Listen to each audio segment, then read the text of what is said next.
السلام عليكم ورحمة الله وبركاته. النهارده مع بعض فيديو جديد وتطبيق جديد. هل سألت نفسك قبل كده ازاي البشر قدرت تعيش 1000 سنة من غير ما يكون في جيبهم مساعدة شخصية بيحرك العالم ضغطة زرار؟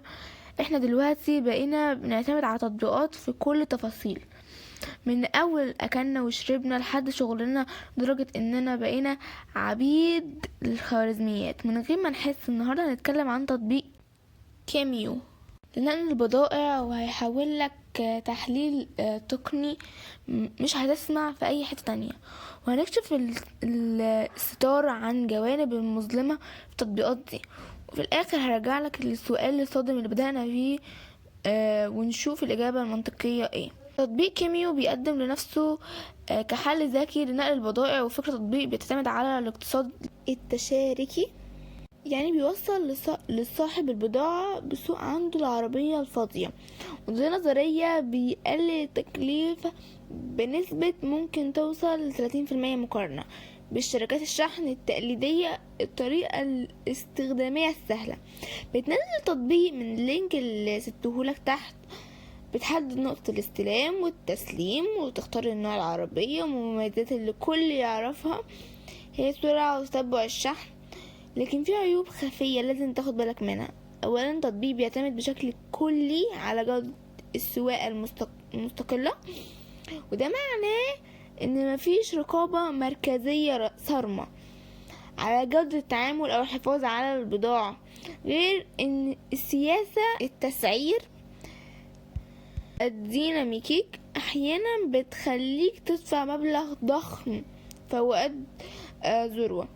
ولو دخلنا على جوجل بلاي وقلبنا كده في آراء الناس، هنلاقي صدمة. اكتر تعليق اخد تفاعل هو المستخدم بيشتكي من تأخير السواقين وتغيير السعر بعد قبول الرحلة، ودي مشكلة بتقابل كتير من التطبيقات المشابهة. المطورين بيحاولوا يردوا السواق والعميل في نفس الوقت بنية الخوارزمية، غالبا بتنظيم تظلم الطرفين. نيجي بقى للنقطة الأهم، التطبيق مجاني فبيكسب منه ازاي؟ الموضوع ده احنا اتكلمنا عنه كتير قوي في الفيديوهات اللي فاتت.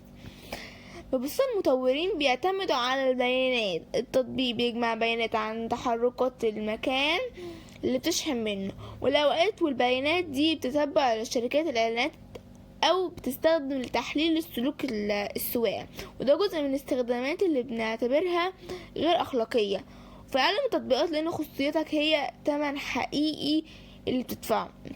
في تطبيقات تانية قوية في السواقة تقدر تجربها كبدايل، زي تطبيق مثلا تلير، وده بيتميز بالنظام الإدارة التحريفية جدا للشركات والتطبيقات، زي مثلا تطبيق موف، وده بيعتمد على سرعة الانتشار في المناطق السكانية، وكل تطبيق فيهم ليه ميزة. ترين مثلا بيتميز بالثبات في الأسعار، وموف بيتميز بسهولة الواجهة. نرجع بقى للسؤال اللي سألنا في أول الفيديو، احنا عشنا زي زمان؟ الحقيقة ان احنا كنا بنعتمد على العلاقات الانسانية والشبكات الاجتماعية المحلة.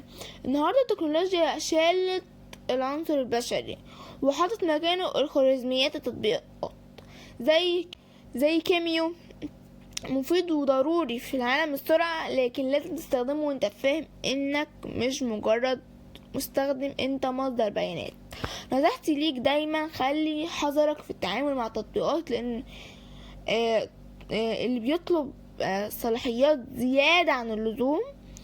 وقارن الأسعار دايما، واعرف ان التكنولوجيا خدمة جيدا بس سيد فسادة، ولو سلمت كل تفاصيل حياتك يعني مع السلامة. بس كده، لو عجبك الفيديو ما تنساش تدوس لايك واشترك في القناة عشان يوصلك مننا كل جديد مفيد.